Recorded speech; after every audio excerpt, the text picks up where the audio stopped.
What's up sa inyo katupangay boys and girls? Ilang araw na lang magsisimula na ulit ang PVL. Mula nang matapos ang second All-Filipino Conference last year, maraming nangyari. Maraming mga kilalang player ang lumipat sa ibang teams. Kaya naman ay kaabang-abang ito para sa mga manonood. Kung ano nga ba ang magiging epekto o takbo ng laro pag nagharap-harap na ang mga ito.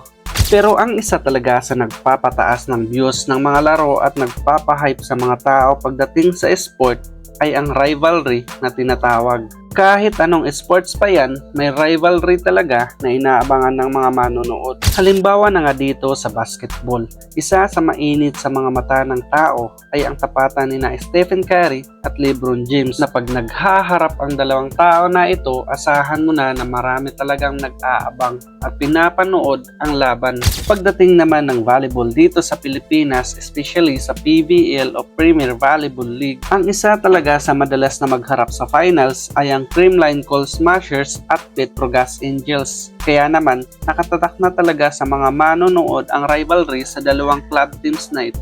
Lalong uminit ang usapin na ito nang manalo ang Petrogas Angels sa katatapos lang na PNBF. Alam naman natin lahat na kahit wala ang ilang key players ng Creamline Coal Smashers last second All-Filipino Conference na sina Gia Morado de Guzman at Sid Domingo, ay nagawa pa rin nilang maging undefeated at masungkit ang championship. Kaya naman ay isa talaga ito sa nagpapanabik sa mga manonood kung magagawa bang patumbahin ng Petrogas Angels ang powerhouse team na Creamline Coal Smashers. Mula nang sumali ang dalawang club teams na ito mula noong 2018 ay 28 beses na silang nagharap na kung saan ay 23 beses nang nanalo ang Creamline Coal Smashers kumpara sa Petrogas Angels na may 5 panalo lamang. Kasama na dyan ang preliminary, semifinals at finals. 4 na beses silang nagharap sa finals. Noong 2019 Reinforced Conference Finals,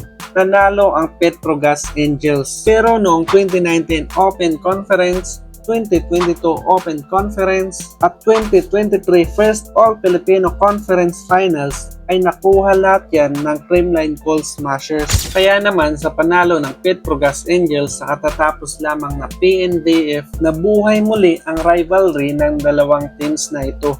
Maraming nagsasabi na ang F2 Logistic Cargo Movers daw talaga ang karibal ng Creamline Coal Smashers. Dahil bago pa man sila pumasok sa PVL, ay pinagharian na nila ang PSL. Ngunit noong second All-Filipino Conference ay pinabagsak nga sila ng Creamline Coal Smashers at tinuldukan na nga ng Creamline ang rivalry sa dalawang teams na ito. Noong 2023 Premier Volleyball League second All-Filipino Conference Finals, ang laban ng Creamline Coal Smashers at Chocomocho Flying Titans Game 2 ay umabot lang naman sa 24,459,000 ang nanood sa MOA Arena. Ito ay hindi dahil sa rivalry na tinatawag, kundi ang dalawang club teams na ito ang pinakasikat na club teams dito sa Pilipinas.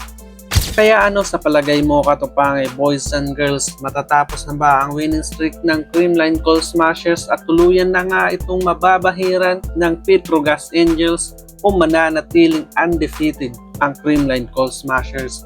Comment mo na yan sa baba at babasahin natin yan. Maraming salamat po.